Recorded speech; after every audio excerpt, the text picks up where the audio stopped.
흔히 5월을 계절의 여왕 그렇게 부르잖아요. 5월을 영어로 메이라고 하는데요. 이 메이라는 말은 그리스 로마 신화에 나오는 봄의 여왕 마이아에서 왔다 그렇게 전해집니다. 싱그러운 바람 또 따스한 햇살, 그렇죠? 푸르른 산과들을 보면 5월은 가히 계절의 여왕인 것이 틀림없습니다. 뭐만 없으면요? 미세먼지. 미세먼지만 없으면. 아이고, 이렇게 언제부터 이렇게 미세먼지가 극성을 부리는지 모르겠습니다. 바라고 원하는 것은요, 우리 모든 심령의 미세먼지가 다 거치고 우리 가정의 미세먼지가 다 거치고 하나님의 화창한 은혜 햇살이 고루고루 비춰지는 은혜가 있기를 주의 이름으로 축원합니다. 5월은 가정의 달이고요, 또 가정과 관련된 날들이 집중되어 있죠. 오늘은 어린이날이고요, 또 8일은 어버이날이고 21일은 무슨 날이죠? 부부의 날. 둘이 하나 되었다 해서 21일은 부부의 날이고요. 뿐만 아니라 지났습니다만 1일은 노동절이고 20일은 성년의 날인가 또 그렇죠. 여러 가지 참 날들이 많아요. 그래서 가정의 달과 관련하여 여러 행사나 축제도 곳곳에서 열리는 것 같은데요. 하지만 가정의 달이 반갑지만은 않을 수 있습니다. 왜 그런가요? 안 그래도 주머니 사정이 여의치 않은데 돈 쓸 일이 많아요. 어린이날이니까 아이들에게 뭐 선물이라도 해주고 또 어디 데려가야 되잖아요. 어버이날에게는 또 부모님께 용돈도 드려야 되고 또 좋은 곳에 모시고 가서 식사 대접이라도 해야 되고, 뭐 경제적인 부담이 뭐 있다면 있는 그런 달이죠. 게다가 교회에 오면 어린이 주일이면 의뢰이 어떤 설교를 하나요? 저도 오늘 그 설교를 준비했습니다만, 자식 교육 잘 하십시오, 자녀 믿음 교육 잘 하십시오, 이런 설교를 듣게 되고, 어버이 주일에는 어떤 설교를 듣게 되나요? 부모 경공 잘 하세요, 부모 공경 잘 하세요, 그런 얘기 듣고, 또 부부의 주일을 우리는 지키진 않습니다만 그 즈음 되면 어떤 얘기를 또 해요? 부부간에 좀 싸우지 마세요, 화목하세요. 그러니까 한 달 내내 좀 잔소리 듣는 그런 느낌이 없지 않아 있을 수 있고요. 특히나 우리 크리스찬들도 이런저런 사정으로 가정에 어려움이 있는 분들이 있을 수 있거든요. 가슴 아픈 이혼을 경험한 분들도 계시고, 또 부부 간에, 부모 자식 간에, 또 형제 간에 이 깊고도 오랜 갈등 때문에 고통하는 분들이 더러 계셔요. 유독 가족 간의 갈등은 쉽게 풀리지가 않더라고요. 여러분 그렇죠? 차라리 회사 동료나 뭐 이웃하고 뭐 어떻게 좀 불화하면 어떻게 해결이 되는데, 이 가족 간의 불화는 그 특성이 쉽사리 풀리지 않는 것 같아요. 오랜 시간 갈등의 골이 깊어져서 회복의 기미조차 보이지 않는 경우가 있고요. 그래서 5월이 되면 교회 가기 싫다는 분들도 계셔요. 소외감 느낀다는 거예요. 이렇게 뭐 체육대회네, 찬양대회네 막 이렇게 하면, 아니 다들 행복해 보이는데, 다른 가정은 다 멀쩡하고 행복하고 해피해 보이는데 유독 나만 불행하게 느껴진다는 것이죠. 하지만 분명한 것은 무엇인가요? 우리 가정을 믿음 안에서 행복한 가정으로 가꾸어 가야 한다는 거예요. 여러분, 우리 가정을 완전할 수가 없어요. 우리가 완전하지 못한데 어떻게 우리 가정이 완전할 수가 있겠어요? 우리는 가정이 완전하기보다 좀 부족하지만 행복하기를 원하는, 행복하되 무엇으로 행복해요? 믿음으로 행복한, 은혜로 행복한. 이런 모처럼 5월 가정의 달을 맞이하여서요, 우리 남성교회 모든 가정들마다 성령 위로가 넘치고 또 격려와 회복의 은총이 넘치는 그에 대한 은혜가 있기를 주님의 이름으로 축원드립니다. 오늘 어린이 주일을 맞이하여서 우리 자녀들의 교육, 특별히 신앙교육에 대해서 같이 한번 도전을 받고 싶은데요. 근데 자녀 교육 또 신앙교육 하면, 아이고 어떤 분들은 우리 애들이 이미 다 커가지고요 목사님 뭐 같이 늙어가요, 그러니 뭐 저랑은 상관없어요, 이렇게 생각하기 쉬운데요. 여러분 결코 그렇지 않습니다. 목사는 1년에 수도 없이 장례식을 가게 되는데요, 장례식이야말로 부모가 자녀에게 베푸는 최고의 교육의 장이 아닌가, 저는 그렇게 생각해요. 이미 돌아가셔서 아무 말도 할 수 없고 움직일 수도 없지만 지금까지 부모님의 모든 가르침보다 훨씬 더 깊고도 훌륭한 가르침을 그 시간에 준다고 봐요. 여러분, 우리 부모님들은 내가 의도하든 의도하지 않든 평생 자녀들을 교육시키고 계신 거예요. 그게 우리의 모습이에요. 여러분, 세상에서 평생교육 그러잖아요. 여러분, 평생교육을 담당하는 평생교사 누굴까요? 부모예요. 부모예요. 여러분을 어린이주일을 맞이하여서 내가 어떤 부모인가, 나는 믿음으로 우리 자녀들을 잘 양육하고 그들에게 본이 되는가 다시 한번 돌아보면서요, 믿음의 새로운 결단과 마음의 각오가 있으시기를 주님의 이름으로 축원드립니다. 지난 2월이죠. 스카이캐슬이라는 드라마가 끝났습니다. 여러분 많이 보셨는지 모르겠어요. 저는 직접 보지 못했는데요. 최고 시청률이 23.7%였다고 해요. 그러니까 어딜 가도 이 드라마가 보지만 않으면 얘기를 못 나눈다 그러더라고요. 근데 저는 어디 가질 않아서 이 드라마를 이야기할 기회가 없었어요. 내용은 대략 이렇습니다.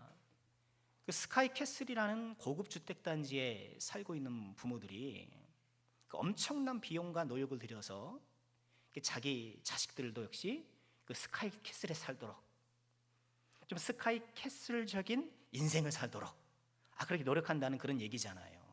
그런 틀이잖아요. 다소 과장된 부분이 있긴 합니다만 오늘날 이 세대의 모습을 그대로 보여줬다는 그런 평가를 받고 있습니다. 여러분, 그렇죠. 오늘날 우리 모든 부모들이요, 너도 나도 내 자녀들이 스카이캐슬에 살기를 바래요. 또 이를 위해서 온 노력을 다하고 비용을 들이고 무리하면서까지 애쓰고 있는 것이 우리 현실이에요. 비록 나는 스카이캐슬에 살지 못하지만 내 자녀만큼은 이런 반듯한 안전하고 튼튼한 이 캐슬에 살 수 있도록 우리가 그렇게 애를 쓰고 노력하는 것이죠. 이런 바람 자체가 저는 나쁘다고 생각하진 않아요. 그런데요, 이처럼 자기 성을 쌓는 이 소위 말하는 캐슬의 역사, 자기 성을 쌓는 이 역사는요, 창세기서부터 시작됩니다. 창세기 4장을 보면 가인과 하벨 기억하시죠? 이 가인이 아벨을 동생을 죽이잖아요. 동생을 죽인 이 가인이 하나님을 떠나서 이동해요. 하나님을 떠난 이 가인이 가장 먼저 한 일이 무엇일까요? 그것이 성을 쌓는 거예요. 자기 성을 쌓는 거예요. 창세기 4장 16절을 보면 가인이 여호와 앞을 떠나서, 하나님 앞을 떠나서 에덴 동쪽 롯 땅에 거주하니 아내와 동침함에 그가 임신하여 에녹을 낳은지라. 여러분, 이 에녹이 그 에녹 아닙니다. 동명이인이에요. 에녹을 낳았는데 가인이 성을 쌓고 그 아들의 이름으로 성을 이름하여 에녹이라 했다. 이렇게 되어 있어요. 그러니 나의 안녕과 평안을 지킬 이 나만의 성을 구축하는 것은요, 창세기부터 시작된 이 죄악된 인생의 오래된 습관이에요. 가인이 그렇잖아요. 하나님 앞에 죄를 지어서 어디 가도 불안한 거예요. 하나님께서 가인을 죽이지 못하도록 그렇게 표시를 주었고 그를 지켜주신다고 했지만 그것으로 불안한 거예요. 하나님의 약속으로는 안 되는 거예요. 그러니 자기를 지켜줄 자기만의 성을 쌓는 거예요. 자기만의 성을 쌓는 거예요. 그리고 그 성을 쌓아서 그 성 이름을 뭐라고요? 자기 아들의 이름으로. 아들의 이름으로. 여러분, 여기서 우리가 무엇을 살펴볼 수 있나요? 그 튼튼한 성을 쌓아서, 그 캐슬을 쌓아서, 스카이 캐슬을 쌓아서 내 아들에게 물려주겠다. 내 자녀도 이 든든한 이 스카이 캐슬에서 어려움 없이 평안하게 그 인생을 안주하도록 내가 그렇게 돌봐줘야겠다, 그렇게 생각하고 있었던 거예요. 뿐만 아니라 창세기 11장으로 또 가게 보게 되면, 여러분 사람들이 신할 평지로 이동해서 여러분 그 유명한 뭘 쌓아요? 바벨탑을 쌓아요. 하늘 높이 탑을 쌓습니다. 그러면서 그들이 이렇게 얘기를 하죠. 창세기 11장 4절이죠. 그 탑 꼭대기를 하늘에 닿게 하여 스카이 캐슬이 되게 하여 우리의 이름을 내고 온 지면에 흩어짐을 면하자. 우리 이름을 내자. 명예의 탑을 쌓자. 명예의 탑을 쌓자. 명예의 성을 쌓자. 여러분 온 지면에 흩어짐을 면하자. 여러분 하나님께서 이 창세기 인류에게 주신 복이 뭡니까? 생육하고 번성하여 땅에 충만하라. 땅에 충만한 것, 그래서 땅으로 퍼져나가는 것이 하나님께서 주신 축복이요 의무인데 흩어짐을 면하자. 우리 여기서 하나님 없이 우리만의 세상을 구축해서 여기서 우리가 해피한 인생을 살아가자, 그런 거예요. 에녹성도 그렇고 바벨탑도 그렇고 스카이캐슬이잖아요. 그것이 내 인생의 안녕과 평안을 보장해 줄 것이라고. 여러분 오늘날 저와 여러분도 알게 모르게 이 성을 쌓아가고 있는 거예요. 지식이라는 캐슬로, 명예라는 캐슬로, 인맥이라는 캐슬로 내가 동원할 수 있는 모든 자원을 동원해서 내 인생의 안녕과 평안을 지켜줄 그 성을 쌓느냐고 우리가 그렇게 애를 쓰고 살아가는 것이잖아요. 알게 모르게 우리는 우리 자녀들에게 이 스카이캐슬을 물려주고 이 성을 쌓도록 조장하고 그 성을 쌓도록 그렇게 애쓰고 뒷받침하고 있는 것은 아닌가. 여러분 우리가 오해하지 말아야 될 것은요, 이런 성을 쌓는다는 것이 꼭 뭐 명문대에 나가고 대기업에 취업하고 뭐 20냥면에서 출세하고 여러분 그런 것만 뜻하는 것이 아니에요. 간혹 그런 분들도 계시잖아요.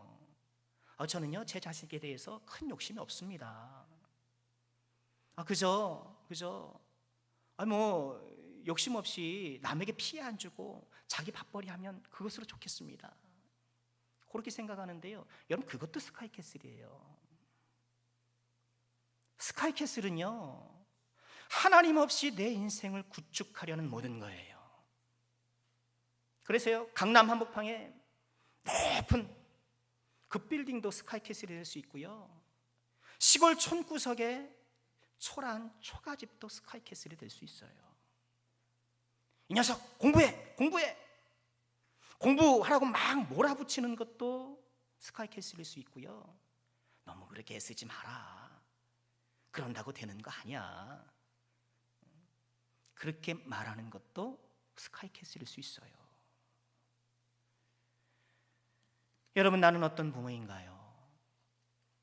우리 자녀들이 이런 성을 쌓을 수 있도록, 그 성 안에서 안주하고 인생의 평안을 강구할 수 있도록 그런 스카이캐슬을 쌓을 수 있도록 도와주는 부모인가? 아니면 믿음의 성을 쌓고 믿음의 성곽을 쌓아 올릴 수 있도록 도와주는 그런 믿음의 부모인가? 여러분 바라고 하는 것은요, 2019년 우리 어린이 주일을 맞이하여서 우리 사랑하는 자녀들이 이 땅의 성이 아니라, 이 땅의 캐슬이 아니라 믿음의 캐슬, 믿음의 성곽을 굳게 세우도록 우리가 믿음으로 후원하고 그들을 격려하고 이끌어가는 그런 믿음의 부모가 될 수 있기를 주님의 이름으로 축원합니다. 자, 그러면 우리는 어떻게 우리 자녀들이 믿음의 성을 쌓을 수 있도록 도와줄 수 있을까요? 한 세 가지만 적용하고 싶습니다. 첫 번째는요, 이 믿음의 캐슬, 믿음의 성이 가장 중요하다는 것을 우리가 분명히 알아야 돼요. 이것이 가장 중요해요. 이 자리에 있는 우리 중에 우리 자녀들에게 인생에 있어서 믿음이 중요하다고 생각하지 않는 사람은 아무도 없을 거예요. 그렇죠? 그런데 문제는 그거예요. 믿음이 가장 중요하다고 생각하는가? 믿음은 중요해. 근데 가장 중요한가? 가장 중요한가? 시험 기간에 중간고사가 끝났잖아요. 우리 학생들 생각만큼 시험을 못 봤다고 하면 어떤 마음이 드나요? 나도 모르게 걱정의 구름이 막, 걱정의 먹구름이, 아이고 이거 어떡하나 먹구름이 잔뜩 껴요. 그나마 좀 그래도 노력한 만큼 봤어요 라고 말하면 어떻게 돼요? 그나마 좀 안심하게 되고. 근데 이게요, 내가 그러려고 그러는 게 아니더라고요. 자동으로 내 안에서 일어나요. 자동으로 일어나요. 우린 그래요. 여러분, 이 자체가 뭐 나쁜 건 아니죠. 그럼 자녀가 시험을 못 봤다는데 그럼 뭐 박수치고 좋아합니까? 당연히 마음이 속상하죠. 근데 문제는요, 내 자녀의 믿음이 그래도 그런 반응을 보이느냐는 거예요. 여러분, 이것은 제 자신을 봐도 그렇더라고요. 성적이 하락할 때는 그렇게 마음 졸이고 나도 모르게 걱정이 막 생기는데, 믿음이 하락하고 믿음이 떨어지는 거에 대해서는 그만 못하다는 거예요. 우리는 다 믿음이 중요하다고 생각하는데,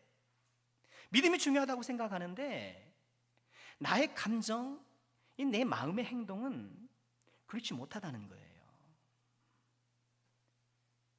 인지부조화 현상이라는 심리학 용어가 있어요.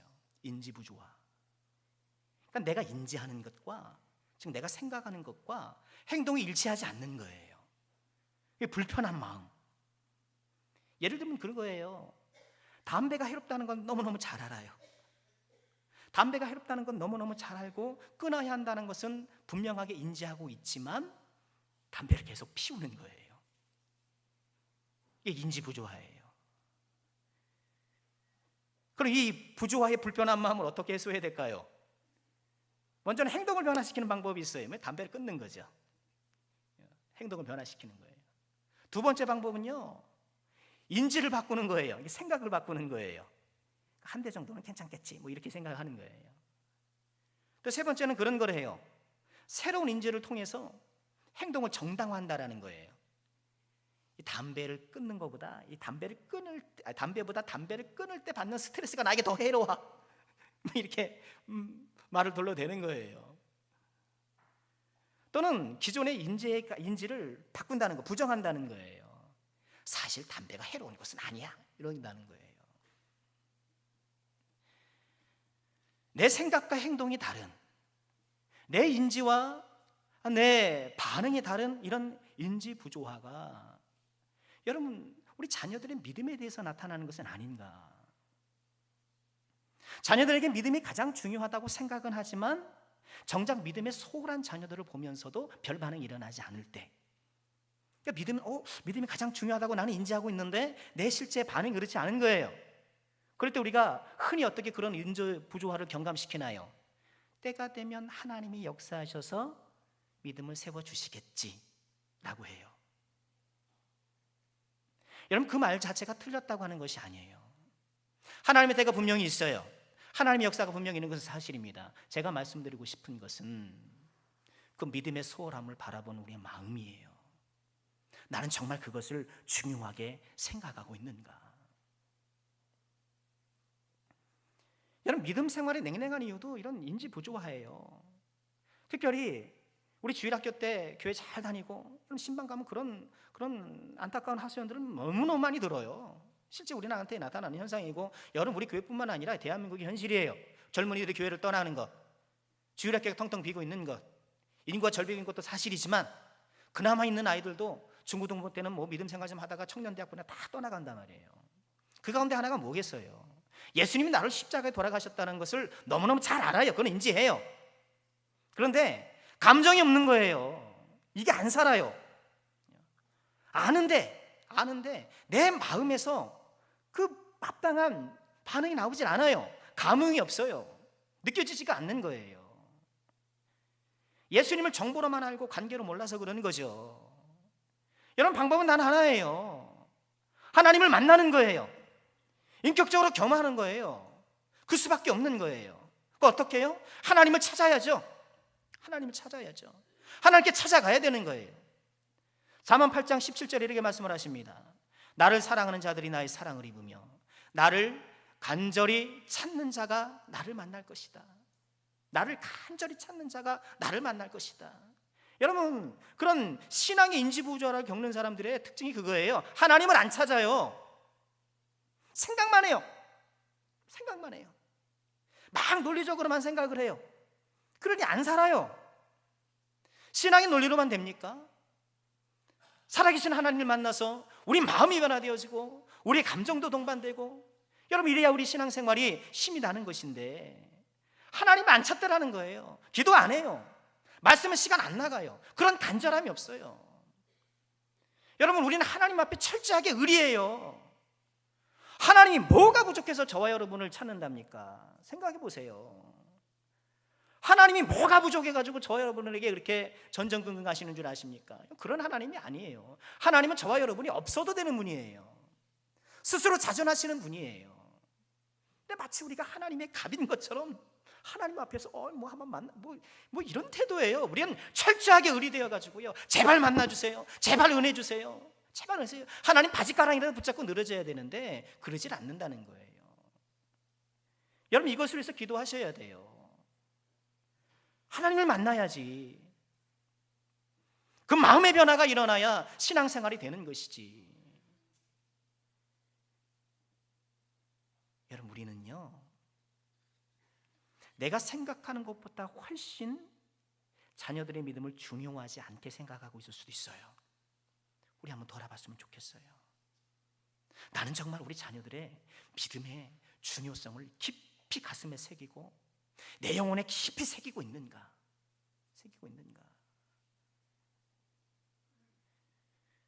여러분, 주님은 우리에게 어떤 믿음을 원하실까요? 교회 빠지지 않고, 요즘 그것도 힘드니까 뭐 예배 좀 드리고 봉사 좀 드리고, 그것만 해도 훌륭한 신앙이라고 우리는 다 이렇게 칭찬해야 돼요. 지금 로마서 14장 8절, 우리 지난주에도 인용했던 말씀입니다만 같이 한번 읽어보겠습니다. 우리가 살아도 주를 위하여 살고 죽어도 주를 위하여 죽나니 그러므로 사나 죽으나 우리가 주의 것이로다. 여러분, 우리 주님께서 원하시는 저와 여러분에 대한 신앙의 모습이 이런 거예요. 이런 거예요. 주님께 온전히 사로잡혀서 예수님을 알아가고 예수님을 알려주는 이 믿음의 본질을 삶에서 구현하고, 여러분, 그런 사람이 되기를 원하는 거예요. 여러분, 우리가 이 사실을 다시 한번 꼭 기억하고요, 우리 사랑하는 자녀들, 여러분, 그렇다고 뭐 막 다그치고 막 인간적으로 막 그렇게 강요해서 될 일은 아니에요. 우리가 지혜를 간구해야 되죠. 제가 말씀드리는 포인트를 잊지 마시길 바랍니다. 뭐예요? 이 중요성을, 이 믿음의 중요성을 가장 앞세우라는 거예요. 이것이 최고 중요하다는 것을 잊지 말라는 거예요. 두 번째는요, 우리 자녀들이 믿음의 성곽을 든든히 세우는 그런 사람이 되기 위해서 우리가 도울 두 번째는요, 말씀을 우리 마음에 새기는 거예요. 말씀을 우리 마음에 새기는 것. 오늘 6절 말씀 함께 보실까요? 6절 말씀 보시면 우리 함께 읽겠습니다. 오늘 내가 내게 명하는 이 말씀을 너는 마음에 새기고. 7절에 자녀들에게 부지런히 가르치라는 말씀에 앞서 어떤 말씀을 주시는 거예요? 이 말씀을 마음에 새기라는 거예요. 우리가 먼저 마음에 새기라는 거예요. 하나님의 말씀을 마음에 새기고 하나님의 말씀을 가까이 하여서 그 말씀대로 살기 위해서 부단히 노력하는 그런 부모가 되라는 거예요. 저는 이 말씀을 자녀에게 신앙의 모범을 보이라 이렇게 적용하고 싶어요. 여러분, 세상에서 가장 어려운 게 자녀 교육인 거 다 동의하시죠? 자녀를 교육하는 것도 어렵습니다만 믿음으로 교육하는 것이 더더욱 어려운 것 같아요. 성경에 보면 우리 고개를 갸웃하게 하는 그런 몇몇 사례가 있어요. 뭔가요? 본인은 믿음이 참 훌륭하고 흠잡을 데 없는데 그 자녀의 믿음이 그리 못지않고 막 엉망인 거예요. 대표적인 사람이 사무엘이잖아요. 사무엘 선지자는 여러분 한나의 기도로 출생하게 되고 그 출생 자체가 또 하나님의 강력한 은혜였잖아요.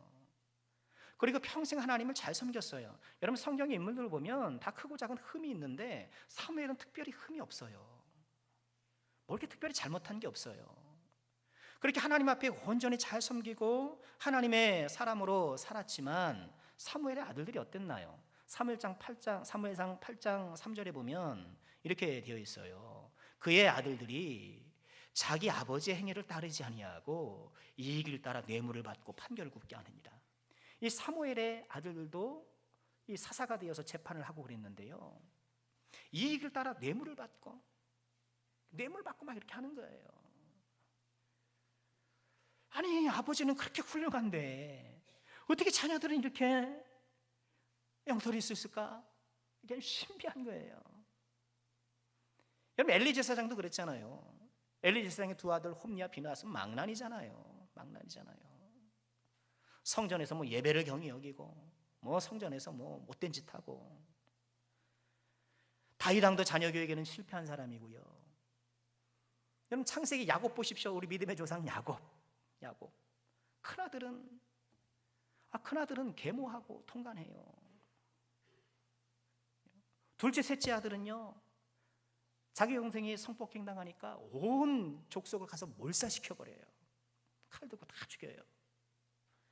형제들이 짜고 요셉을 팔잖아요. 그리고 아버지를 속이잖아요. 야곱의 아들들은 이게 기가 막힌 거예요. 유다라는 아들은 또 며느리와 또 우리의 부적절한 관계를 맺질 않나. 뭐 자식들이 기가 막힌 거예요. 여러분 이런 인물들이 자식 교육에 실패한 것이 우리에겐 조금은 위안이 될지 모르겠습니다만, 그러고 보면 우리 자녀들의 어떤 믿음 성장에는 부모의 본 이상의 어떤 것이 필요한 것 같아요. 하나님의 은혜가 필요하고 성령의 은혜가 필요한 것이지, 부모가 본을 꼭 보인다고 해서 그 자녀가 자동적으로 믿음이 좋아지는 것은 아닌 것 같더라고요. 그럼에도 불구하고 분명한 것은 무엇인가요? 우리가 믿음의 본을 보여야 한다라는 이 부모의 책임이 조금 더 감소하는 것은 아니라는 거예요. 여러분 나는 자녀들에게 믿음의 본을 보이고 있는가? 제가 오래전에 사역하던 교회에서 있었던 일입니다. 당시 제가 유초등부를 맡고 있었거든요. 유초등부 아이들에게 주일 아침에 설교를 막 했어요. 열심히 하고. 그때 설교 주제는 그거였어요. 늦잠 자지 말고 예배 일찍 오자.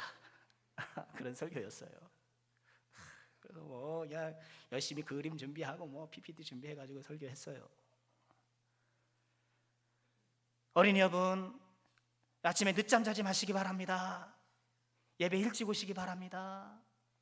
그렇게 설교를 했더니만 맨 앞에 앉아있던 당시 초등학교 1학년이었던 제 아들 녀석이 빙긋이 웃으면서 큰 소리를 그러는 거예요. 에이, 아빠도 그러잖아요. 아빠도 그러잖아요. 그냥 한 방 먹었죠 뭐. 꼼짝 못하고. 초등학교 1학년짜리가 봐도 말이 안 된다는 거예요, 그거. 예? 그 말이 안 된다는 거예요, 초등학교 1학년이 봐도.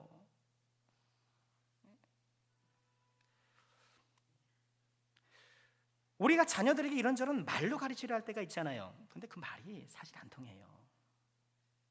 가만 보면 어떤 부모님들은 그렇게 자식을 앉혀놓고 훈계하더라고요. 근데 그런 아이들일수록 문제가 많을 경우가 많아요. 그러면 또 어때요? 또 앉혀놓고 훈계하고. 훈계로 고쳐지는 경우는 많지 않더라는 거예요. 토머스 머튼이라는 신부가 이런 말을 한 적이 있어요. 그분은 신부님이거든요. 빗자루 쓰는 모습을 보면 여러 가지 말을 듣는 것보다 그 수도 사이에 더 잘할 수 있다. 뭐 그가 뭐 말하는 게 아니라 빗자루 쓰는 거 보면 평상시 그가 어떻게 행동하는가를 보면 그 사람에 대해 더 잘할 수 있다라는 거예요. 그래서 어렵죠. 그러나 포기할 수 없어요. 믿음의 본을 보인다는 것이 쉽지는 않습니다. 우리 중에 완전한 사람이 어디 있어요? 다 우리는 흠이 있고, 그렇다고 막 위선할 수 없잖아요. 믿음 좋은 척 할 수 없잖아요. 자녀들에게 그거 오래 못 가요. 교회에 와서야 뭐 일주일에 한 번씩 보니까 위선이 통한다 쳐도 매일 사는 뭐 가족에게 무슨 위선이 통하겠어요. 다 줄줄이 새죠. 가장 좋은 본은 그것이 아닌가 싶어요. 변화하고 성장하려는 모습. 부모가 믿음대로 말씀대로 살려고 노력하는 것. 때때로 부족하고, 부모도 연약한 인생인지라 죄인인지라 때때로 실수할 때가 있지만, 그럼에도 불구하고 좀 말씀대로 살려고 하고 믿음 안에 살려고 하는 그 모습이 아닌가. 여러분, 본이 되려고 하면 본이 안 돼요. 꼭 기억하셔요. 여러분, 돈을 벌려고 하면 돈을 못 번대요. 그러니 장사를 하실 때에도 그 서비스업의 본질에 충실해야 된다고 해요.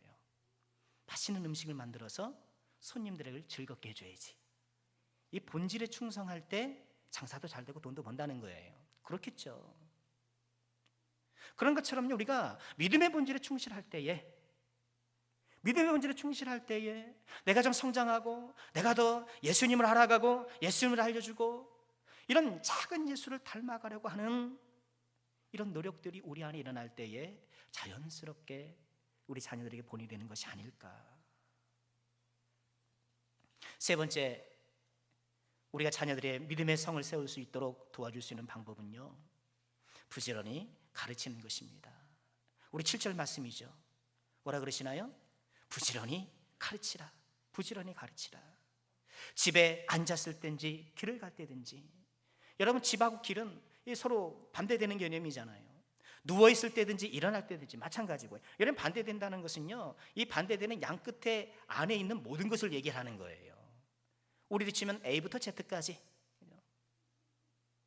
그런 뜻이에요. 그러니 항상 기회 있는 대로 말씀을 강론하라는 거예요.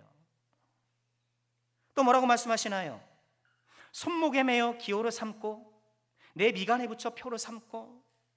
여러분, 이 말씀을 그대로 가져와서 오늘날의 유대인들은 뭐 하고 있나요? 기도할 때 테플린을 감고 기도하잖아요. 사진 보여주시겠어요? 유대인들이 이 말씀을 그대로 순종해서요, 저 지금 보시는 대로 저 뭘 감아요. 저 테플린인데요, 이마에 보면 머리 부분이 나와 있죠. 이 박스 상자인데 그 상자 안에 양피지로 쓴 성경 구절이 들어가 있어요. 그 구절이 연결되어 가지고 팔뚝에도 하나 저렇게 있고요, 미간에 붙이고, 그죠? 손목에 기호를 삼고, 그 말씀 따라 저런 기구를 만들어 가지고 저걸 칭칭 감고 하루에 3번씩 기도하는 거예요. 또 뭐라고 말씀하시나요? 집 문설주와 바깥문에게로 가라. 또 그 말씀을 받아서 뭐라 하고 있어요? 지금 매주자를 달아놔요. 유대인 가정에 가면 저렇게 문 앞에 매주자를 하는데요, 매주 같죠? 매주자가 문설주라는 히브리어예요. 매주자를 달아놓고 저 매주자 안에는 오늘 본문 말씀 신명기 6장 4절로 9절의 말씀과 11장 13절로 21절의 말씀이 거기에 기록되어 있어요. 거기에 역시 종이로 양피지로 그 안에 담겨져 있어요. 그리고 문에 들어갈 때마다 키스하고 손으로 만지고 이렇게 키스하고 들어다니는 거예요. 여러분, 우리 개혁교회에서는요, 뭐 그런 미신적인 행위를 권장하지 않죠. 뭐 그렇게 단다고 해서 그죠? 문 나서고 들어올 때마다 그걸 만진다고 해서 되는 게 아니잖아요. 그러나 오늘 말씀이 이야기하고 있는 정신을 우리가 본받아야 되겠죠. 그 정신은 뭔가요? 우리 자녀들이 계속해서 말씀을 가까이 하도록 도우라는 거예요. 말씀을 가까이 하도록 돕는 거예요. 여러분, 부지런히 가르친다는 것은 바로 그런 것입니다. 우리 사랑하는 자녀들이 말씀을 접할 수 있도록. 우리 어린이들이 어떻습니까? 우리 아이들이 이제 말을 하고 시작할 때 우리 부모들이 벽에다 뭐 붙여줘요? 기역, 니은, 디귿 붙여주고 ABC 붙여주고, 그죠? 빨리 좀 그거 좀 배워라 이거죠. 왜요? 그렇게 좀 가까이 그런 것들에 노출되고 접하면 빨리 배울 수 있을 거라 생각하는 것 아닙니까? 여러분, 우리가 자녀들에게 이처럼 하나님의 말씀을 자주 접할 수 있도록 기회를 제공해 주는 것. 여러분, 그 가운데 하나가 여러분, 우리가 가정에서 하나님 이야기를 하는 것이 아닌가. 제가 몇 번씩 말씀을 드립니다만 하나님 이야기를 하는 것. 여러분, 우리 한국교회, 조국교회의 문제는 무엇이냐면요, 기독교의 이런 문화 분위기가 가정이 없다는 거예요. 가정이 없어요. 여러분, 자녀들하고 부모님들하고 그동안 뭐 하나님에 대해서, 은혜 받은 거에 대해서, 이 믿음의 대화를 좀 얼마나 좀 해보셨나요? 별로 안 해요. 뭐 저희 가정도 그러니까 별로 안 해요. 가정 예배 명절 때나 드리시죠 뭐. 그나마도 안 드릴 때 많아요. 그러니까 가정 예배도 없고 믿음의 대화도 없고. 그런데 우리 자녀들이 믿음이 있는 자녀가 되기는 또 바래. 욕심이죠. 욕심이죠. 여러분, 우리가 갖가지 지혜를 좀 간구해서 우리 사랑하는 자녀들이 좀 말씀을 좀 자주 접할 수 있도록, 여러분 어린 자녀들에게 좀 말씀 문자도 좀 보내주고요, 좋은 찬양 있으면 좀 여러분 유튜브 링크 해가지고 같이 나누고 그러잖아요. 카톡 해가지고 얼마나 좋습니까? 그러기도 하고요. 여러분 부모님들 타지에 있는 우리 자녀들에게 전화 좀 하셔서 전화상으로 좀 기도도 좀 해주시고. 못해요. 닭살 돋거든요. 스스로 닭살 돋아요.